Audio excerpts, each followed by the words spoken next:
Hello mga bebs! Welcome back sa aking channel! Stay high for the most of time. Meet a stranger, jump right in your car. Waking up on your sofa.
The next day.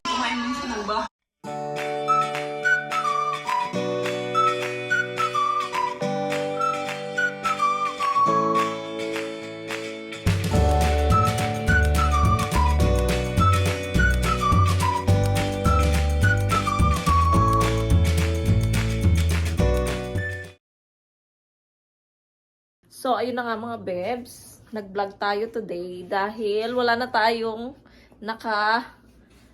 naka-reserve. Wala na tayong mga vlog. So, nag-vlog tayo ngayon para meron tayong vlog tomorrow. Kung hindi ko siya ma-upload ngayon, tomorrow ko siya upload mga bebs. So, ayan, naligo tayo mga bebs.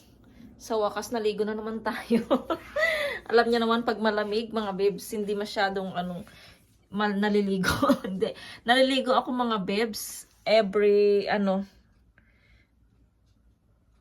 ayun, may tumatawag kasi. So, ayun, kailangan pa bang sabihin, di ba? So, hindi na kailangan sabihin. So, ngayon, ito yung kwarto ng mga bata.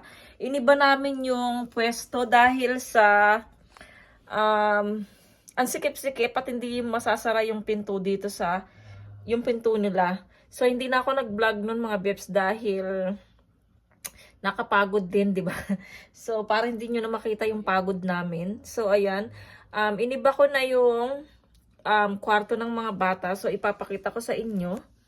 So, ayan mga bebs, syempre. Pa-exciting. Ayan na mga bebs, ang kwarto ng mga bata. Hindi ba naalala nyo may mga cabinet dyan, dalawa? So, tinanggal namin yan. At yung kama, hindi ba nung unang dating yan, dito namin nilagay. So, hindi kasi nagsasara yung, lalo na meron tayong dihila sa ilalim ng kama. So, hindi nagsasara yung pinto. So, ang naisip ko, alam niyo naman, bright ako, bright. Naisip ko, sabi ko kay Mr. pwedeng tanggalin yung mga dyan, cabinet dalawa. So, ilagay dyan yung kama. Sabi ni Mr. parang hindi kasya. Sabi ko kasya yan. Meron pa nga siyang konti, diba? So, ayan, nilagay dyan yung kama mga bebs. So, maganda na siya. At least, dihila. At least, pag hinila siya, walang nakaharang na pinto. So, ngayon, ang natutulog dito, si Yeram sa taas. So, na sila na matulog silang mag-isa. So, si Yeram sa taas, tapos si kuya niya ang sa baba. So, ayun. Tapos, naglagay ako ng orasan nila at saka, ayan, display. Ayan, silang dalawang magkuya. Tapos, yung isang cabinet pala na malaki, ayan, nilagay ko dito sa gilid. And then, yung computer nila, pagka, mga bebs, magpapalit kami ng internet, ipapa-open ko yung internet dito sa room nila para magamit naman tong isang computer kasi nakakaawa naman siya. So, nilagay ko muna dito yung CPU niya. Ayan. So, dito muna siya. So, ayan. Nilagay ko dito yung cabinet. Tapos, yung isang cabinet, mga bebs, na maliit lang, nilipat ko siya sa kwarto namin. So, ipapakita ko sa inyo. So, ito. Ay, mamaya ito. So, ayan mga bebs, maraming nagbago kasi hindi ako nag-vlog. So, ito mga bebs, nilagay ko dito yung maliit na cabinet. Ayan, sa likod ng aming pinto. Tapos yung mga damit ng mga bata at damit ko din. Nilagyan ko na rin ng kortina din para hindi makikita dyan. Tapos ayan po yung pagbabago ng aming kwarto. Kaya punong-puno na ng gamit, so hindi ko na po kayang ilipat yan. Hindi ko na maiikot yung aking kwarto kasi punong-puno na. So, sorry na lang sa akin. Tapos si Coco pala ito, bagong ligo. Tatlo kami actually naligo sa banyo kasama si Bunso at saka ako tapos siya. Ayan, naligo kami. And then, dapat mga bebs, yung cabinet na to ay dito siya. So, una, kaming dalawa kasi ni Yecha nang nag-ayos. So, nung una, nilagay ko siya dito, pero hindi siya pwede dahil pag binuksan namin tong rep, natatamaan yung cabinet. So, ang naisip ko, yung lalagyanan ko ng mga seasoning, di ba naalala nyo to? Pinalit ko na lang siya. So, ito na lang nilagay ko para kasi daw, kasi ayaw maglagay ni Mr. ng toothbrush sa loob ng banyo. Kasi naggaano siya eh. So, pangit, 'di ba? So, mas okay daw dito. At least, safe yung ating toothbrush. Nandito siya sa labas ng banyo. Ayan, tapos yung mga tissue natin dyan. Ayan, taas yung ating Colgate. So, dyan ko na nilagay. And then, yung nangyari dito sa kusina, mga bebs, ayan, medyo lumuwang siya kasi nawala yung white. Pero balak kong bumili talaga ng maliit pa na cabinet na white lang siya. So, papalitan natin to para mailagay ko naman yung ating microwave dito para magkasama sila ng oven. Ayan. So, bibili ako ng kulay white para magandang tignan. So, ayan nangyari sa ating, yung mga seasonings ko pala mga bebs, nilagay ko na lang dito sa loob ng cabinet. So, punong-puno yung mga cabinet natin mga bebs. Ayan, punong-puno na yan lahat mga bebs. So, wag na nating ipakita yan. So, ayan yung nagbago sa aming bahay mga bebs. Tapos, ayan, sabi ni Mr. wag ko na daw itapon to kasi nabili din namin to ng 50k mga bebs. Kaya, dito na lang siya. Okay lang naman ka pahiga-higa dyan. Ayan. So, ganun mga bebs. Ayun, naglaba ako ng kumot. Dalawa kasi maganda yung weather. Nung kahapon ba yon? Kahapon umuulan kasi kaya nakakatamad din mag-vlog. So, tapos pala, ayan, may mga tambak tayo dito. Aayusin ko din yan next time. Pagka nagkaroon ako ng oras at pagka nagkaroon ako ng siglaba. Kasi medyo tinatamad na ako, napapagod na ako dahil kakaayos sa bahay, diba? So, later na lang yan pagka okay na yung aking pakiramdam. So, naglalaba ako nga. Ayun, naglalaba. So, nakapagtupi na rin ako ng mga labada na tinanggal ko sa Naku, meron ng alikabok, oh. Magi-start na yung yung dust na Ayun, so, pagkatapos nito, magsasampay ako. Nakapagtupi na ako ng mga naka-hanger doon. So, sampay na lang ako habang nanonood ako ng Tapos kahapon, nagluto ako ng pansit. At sakto, Wednesday, pinadalhan ko sila pastor ng pansit. Kasi yung anak niyang bunso, diba, pinanganak sa Pilipinas. So, gustong-gusto niya talaga yung mga pagkaing Pinoy. So, ayun. Kasi nga, bakasyon. So, nandoon siya ngayon kila mama niya, kila pastor. Kasi, pagka may pasok mga bebs, meron silang dorm. Doon sila naka-stay. So, ngayon, bakasyon. So, nandyan sila. Kaya, ayun, sakto, nagluto ako ng pansit kahapon. So, pinadalhan ko ng pansit kahapon. Nagsimba sila Mr. Ayun, tas ngayon, meron palang binili sa akin si Mr. mamaya, mga bebs, darating siya. Ipapakita ko sa inyo, para daw sa akin yun, sabi niya. So, ayan, siguro pagdating na lang ng order ni Mr. ipakita ko sa inyo kung ano yun. Ayan, hindi ako naglagay ng oil yung binili kong oil, mga bebs, yung argan, hindi muna ako naglagay. Pinahinga ko muna siya sa oil. Pero maganda naman yung buhok natin kahit na Lion King. So, ayan, pahinga muna ako later. Balik tayo.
hinahanap ako mga babes. Yung ano ni Yetchan, yung picture niya na pang passport. Tsaka yung pang ID. So, ang nakita ko ito. Naalala ko tuloy nung ito mga babes, pregnancy test. Ito yung first time ko mag-pregnancy test. Hindi naman first time. Second time na kay Yeram. Ito yung pregnancy test ko kay Yeram. So, 2010, nilagyan ko siya ng 2010. So, ayan. Ito yung kanyang pasensya na kayo sa mga ano. Kita nyo ba? Ayan mga babes. So, di ba yung line na sobrang payat dyan? Naalala ko tuloy nung buntis ako kay nag-test ako kay Yeram. Nung kay Yetchan, ano, syempre, first time, no, hindi ko pa ano masyado. So, natapon ko yung kay Yetchan. Yung kay Yeram lang yung na-save ko ito. Ayun, naalala ko mga babes, yung ano, nagte-test ako. Tapos, ito pa yung ano ni Yeram mga babes. Ay, hindi pala.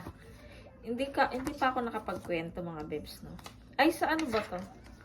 Next time mga babes, magkikwento ako tungkol sa mga napagdaanan ko dito.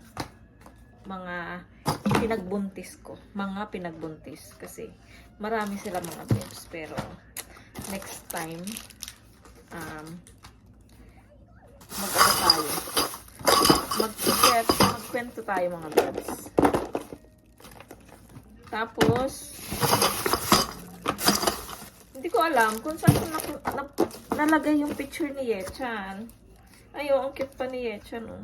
Ito siya mga babes, yung naka color blue na ano, double, ano to mga babes, yung tawag nito, pag malamig kasi mga babes, tas may snow dito, yung overall na damit, katulad dyan sa Finland mga babes, ganyan. Ito yung doon sila sa nag-tour sila mga babes sa kanilang kindergarten. So, nagpunta sila sa snow at nagpa-slide sila. Ito si Yetchan. Ay! Mga babes, so tignan nyo daw. Noon ako, tignan nyo to. Ako to mga babes, ako yan. Tapos yung kapatid ko na lalaki na nandito na sa Korea. Tapos mga kaibigan ko, kapitbahay. Tapos my father. Ayan. Tapos ito pa, yung ate ko mga babes na nasa Pinas, asawa niya. Tapos, alaga namin. Tapos ako. Tapos yung kapatid ko nga na nandito. Ang cute. Pakita ko lang sa inyo mga babes ha. Tapos yung kapatid kong bunso mga babes sa Pinas. Ayan. Ang aking kapatid. Ito naman nung nandito na ako sa Korea mga babes. Puntis ako kay Yetchan. Tapos si Mr. Ayan siya. Tapos si Mother. Ayan. Tapos nung nag-graduate ako mga babes ng elementary. Nakakatuwang ano, lang na makita yung mga nakaraan. Ayan o. Tapos yung principal namin to. Ayan. Ay, ito yata yung principal namin. Ayan. Advisor ko yata. Hindi to advisor. Basta ako, grade 6 ako.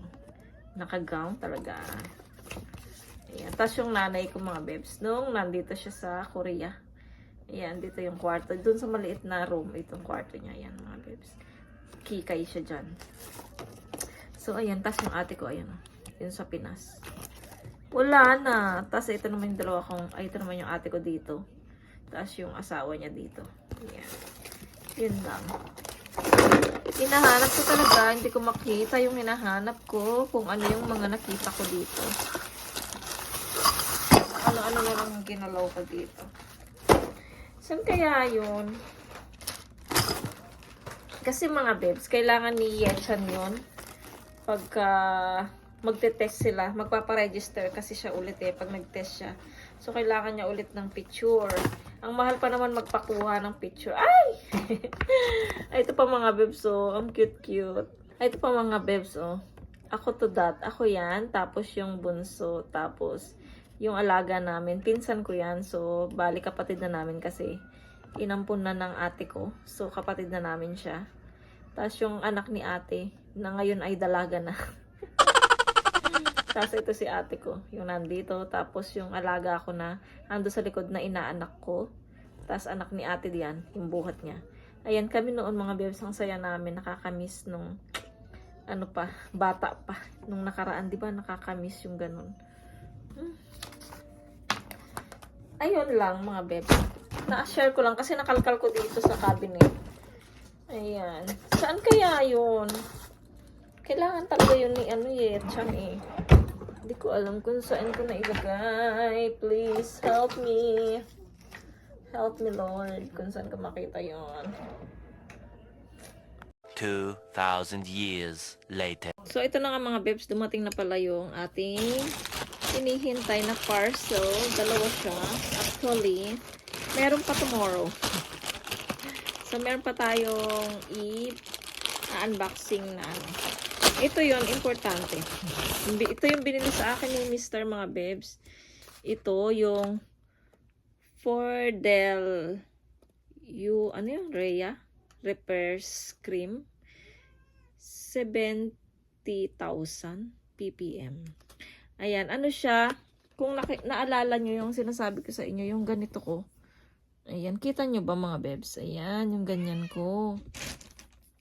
So, sabi ni Mr. bilhan niya daw ako ng cream. So, nag-search na naman si Mr. sa Google.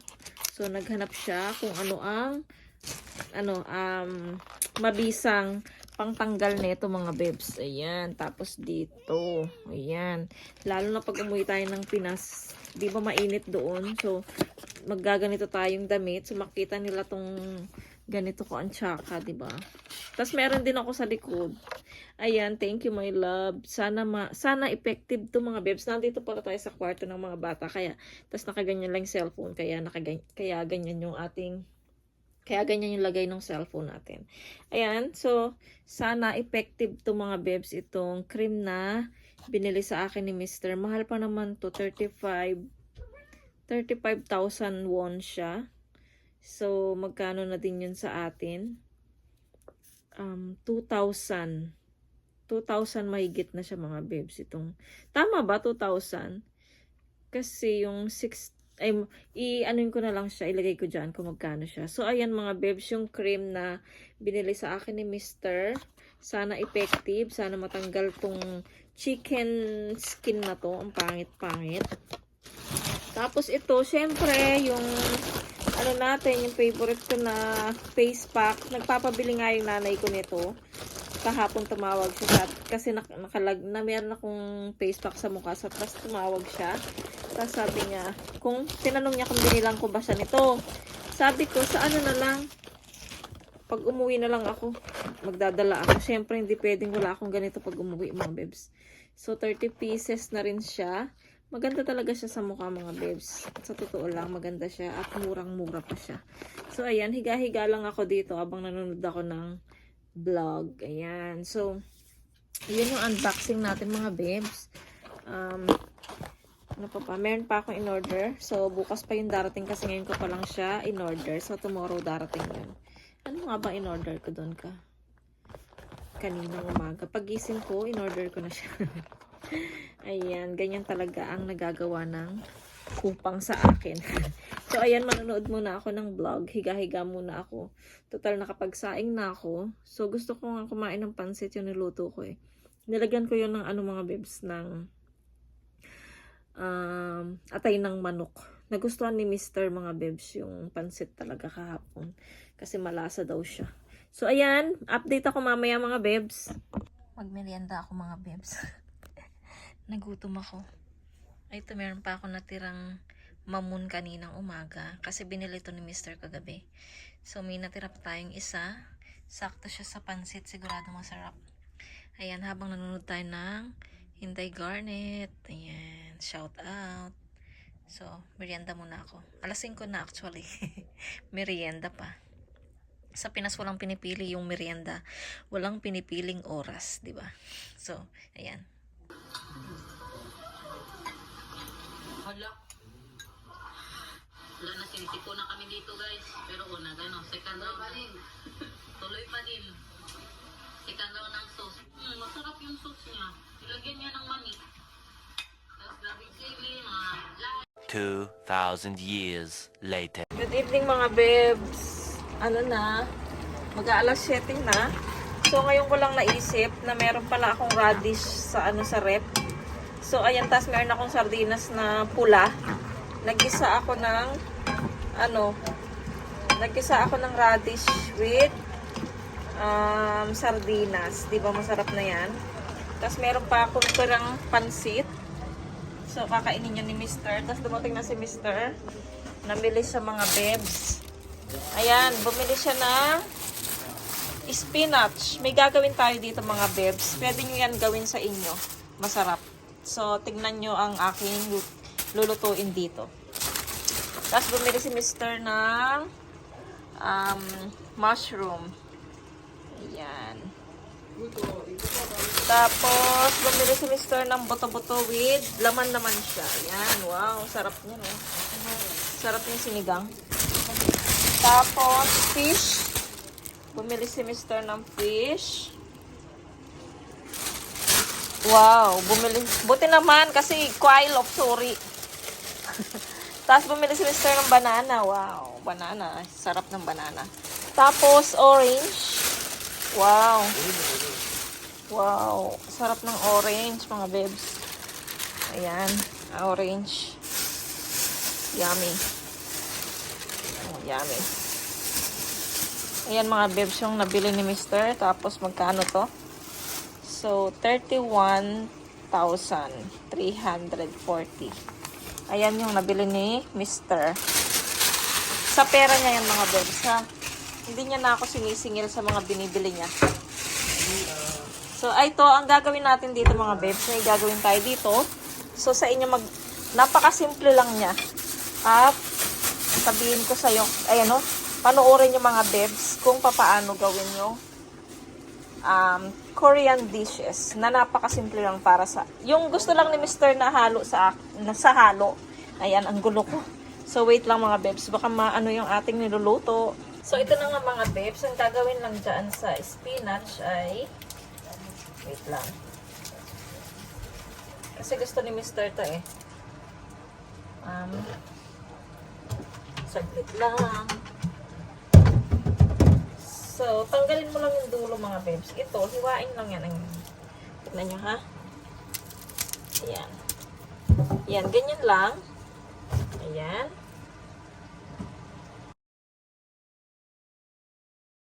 So, ayan diba mga bebs na hiwa ko na siya. Natanggal ko na yung dulo. So, banlawan nyo lang siya.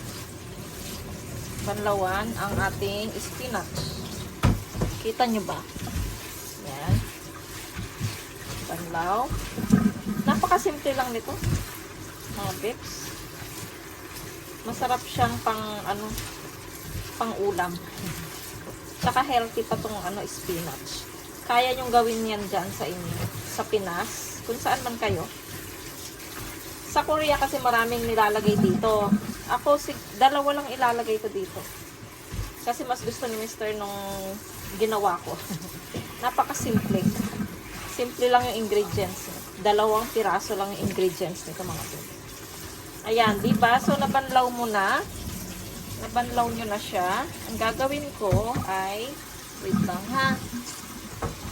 Kuha tayo ng kaldero.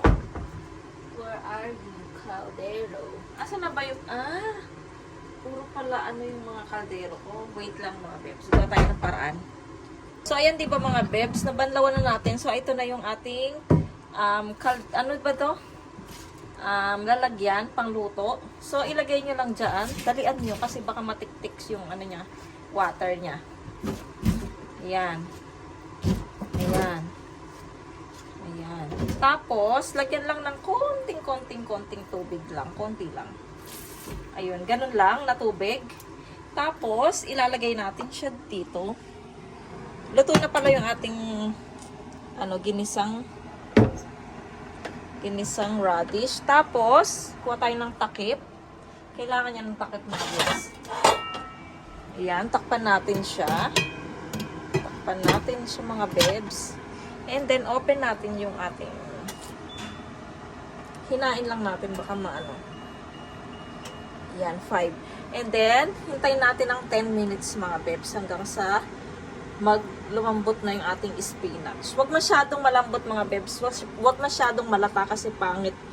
Pagka kinakain mo na, ang pangit ng texture niya. Mas okay yung crunchy. Ayan, so 10 minutes. Maghintay tayo ng 10 minutes mga bebs. So, ayan mga bebs, okay na siya.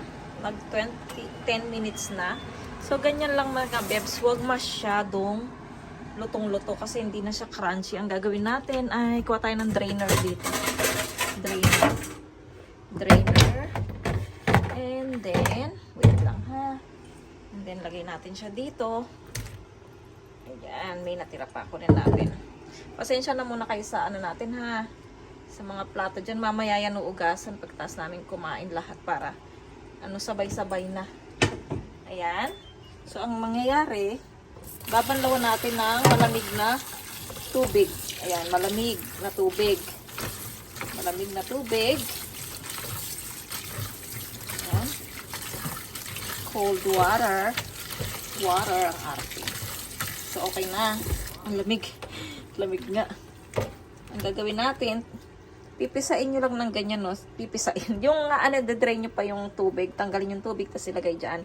So, ganyanin ko muna mga bebs, tapos balik tayo. So, ngayon mga bebs, okay na siya, diba? Natanggal ko na yung water. Ang kailangan ko lang ay asin. Asin lang mga bebs. At saka asan na ba yung ano ko? Saan ko ba nilagay yan? Baka na. Ay, ito. Sesame oil lang mga bebs. Pero sa iba mga bebs, naglalagay din sila ng bawang, yung dinikdik na bawang. Tapos, chili powder. Ayun, yun yung nilalagay nila mga bebs. At saka yung sesame seed. Kaya lang, wala kasi akong wala akong chili powder, wala din akong sesame seed. Kaya ang naisip ko na, kasi first time, ang ginawa ko nung una ay, ito lang, sesame oil lang, at saka asin lang. So, nagustuhan naman ni Mr. Sabi niya, ito na lang daw yung ilagay ko, mas okay naman daw ang lasa. Kaya, kayo mga bebs, pwede nyo itry yan. Kahit iyan lang yung gamit nyo, kahit kung meron kayong sesame oil sa bahay, at saka asin. Tapos yan, ganyan lang gawin nyo. So, timplahan ko muna to mga bebs, tapos ipakita ko sa inyo. So, ayan mga bebs, natimplahan ko na siya. Kung kulang sa asin, pwede nyo dagdagan. So, natikman ko na siya. So, tikman natin siya ulit. Sarap. Nagpapasarap sa kanya mga bebs yung sesame oil. Ang sarap. Mauubos to ni Mr. So, ayan. Ready ko na muna yung pagkain namin mga bebs. Tapos, kakain na kami. Mag-dinner na kami. Ayan mga bebs. Kakain na kami. Kain tayo mga bebs. Kain po, ba? Kain po. Kain po. My love, kain po, ba? Kain po. Ayan, so ito yung ating pop mo go. Okay. So ayan yung ating ginisang radish. Basta. Tapos yung kahapon na broccoli with chicken. And then yung ating ginawang side dish na spinach. And then yung ating Which one? pansit. Buti na lang, hindi maselan yung mga anak ko. Ayan, kumakain sila ng ginisang sardinas. Sabi ko, pag umuwi kami ng Pilipinas, puro ginisang sardinas yung papakain ko sa kanila. Sabi ko, pag wala kami pambili, tatawag ako kay Mr. Mr. Tonto sa'yo. Sabihin ko, please send money. Gustong kumain ng Jollibee. So, ayan mga bebs. Enjoy muna kami sa pagkain. Tapos si Coco nandito nakabantay, waiting sa kanyang tawag nito, sa kanyang snacks.